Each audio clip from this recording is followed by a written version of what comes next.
আজকে বাইকটা ওয়াশ করাবো। অনেকদিন পরে আসলাম বাইকটা ওয়াশ করার জন্য। বাইকের অবস্থা খুবই খারাপ, আর সামনে একটা দোকান আছে, তো ওই দোকানটা মোটামুটি ভালো বাইক ওয়াশ করার জন্য। শেখপুরের মধ্যে ফোম ওয়াশ করা একটা দোকানই আছে, কারণ সব দোকানে ফোম ওয়াশ করায় না।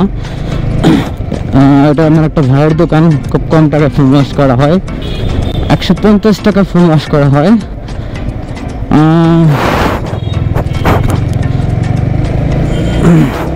এখানে দুটো ভিড় দিছে, আমরা দোকানের কাছাকাছি এসে পড়ছি। আজকে আমার সোনাটাকে ওয়াশ করাবো। এই হচ্ছে দোকান। এইটা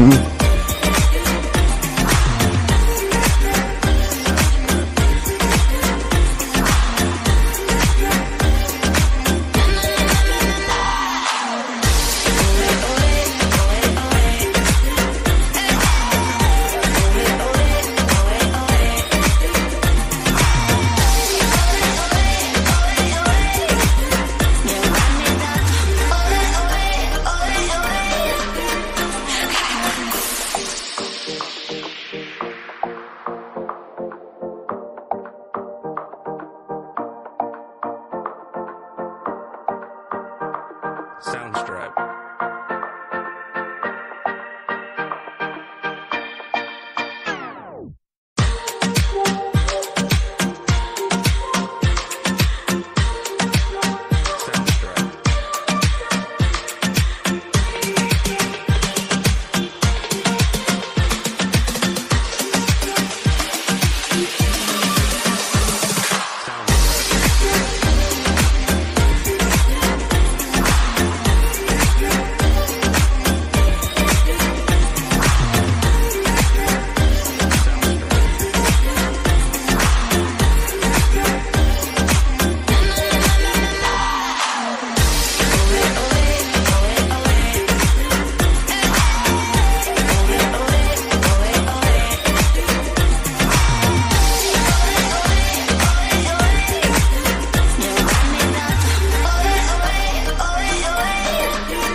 সো ফাইনালি বাইক ওয়াশ করা শেষ। আমি অনেক দিন পর বাইকটা ওয়াশ করাইলাম, ফোম ওয়াশ করাইলাম। আর ঢাকা যাব, সেই কারণে বাইকটা একদম ফোম ওয়াশ করে একদম মানে ওকে চাঙ্গা করে দিলাম। তো দেখতে পাচ্ছি লোকটা অনেক সুন্দর লাগতেছে। যে ক্রেজি রাইডার সিয়াম বলতেছে, ভাই আজকে আপনার থেকে মেয়েরা ক্রাশ খাইবো বাইক নিয়ে বাইরেলে। তো এখানে আমার ভয়েসটা একটু প্রবলেম হয়, সেই জন্য ভয়েসটা রেকর্ড করা হয়। আর এই যে এটা হচ্ছে ভাইয়ের দোকান, সখীপুর হসপিটাল গেট পিসের মাথা। তো সবাই দোকান হয়তো পাচ্ছি না। আর 150 টাকা বাইক ওয়াশ করা হয়, ফোম ওয়াশ। তো এইখানে যে ভাইটা আছে, তো এই ভাইকে আসলেই পাবেন। ভাইয়ের সাথে আপনারা কথা বলে ফোম ওয়াশ করাইতে পারবেন, সমস্যা নাই, বাইক ওয়াশ করাইতে পারবেন। এই ভাইটাকে তো সবাই মনে হয় চিনেনি। আর ক্রেজি রাইডার সিয়াম তো মানে কি বলবো, ভাবসাপ নিয়ে দাঁড়ায় আছে। কয়টা মেয়ের ক্রাশ যে আল্লাহ জানে, ঠিক আছে, কয়টা মেয়ের জীবন যে ধ্বংস করছে সিয়াম। তো যেভাবে ভাবসাপ নিয়ে গ্রেট আপ নিয়ে থাকে কি বলবো। তো যাই হোক, বাইকটা এখন বের করব। বাইকটা বের করে আমরা এখন চিল করব। তো চলেন তাহলে বাইকটা বের করে চিল করি। এই সামনের লোকটা সেই লাগতেছে, আমি কি বলবো, আমার নিজের বাইক, আমি নিজেই বলতেছি সুন্দর। ভাইয়া তুমি বাইকটা একটু বের করে দাও তো।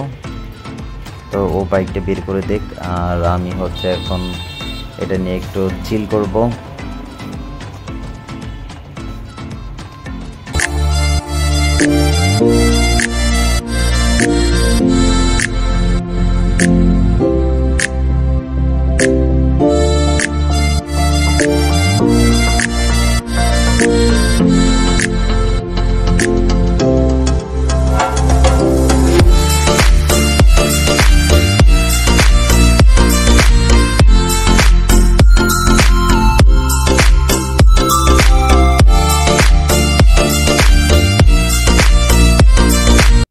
গাইস আমার বাইকটা ওয়াশ করা শেষ। তো এখন আমি বাসায় চলে যাচ্ছি, কালকে ঢাকা চলে যাব। তো আমার ভিডিওটা কেমন লাগলো সবাই কমেন্টে জানিয়ে দেবেন। ক্রেজি রাইডার দেখেন কিভাবে বাইক চালায়। তো ওর বাইক চালানো দেখতে চাইলে আপনারা সবাই টিকটকে শ্যাম আহমেদ রেখে সার্চ করবেন, ওর টিকটক আইডি পেয়ে যাবেন, ওইখানে ওর উইলি সব ভিডিও পাবেন। তো সবাই ভালো থাকবেন, আল্লাহ হাফেজ, have fun, tata, bye bye guys.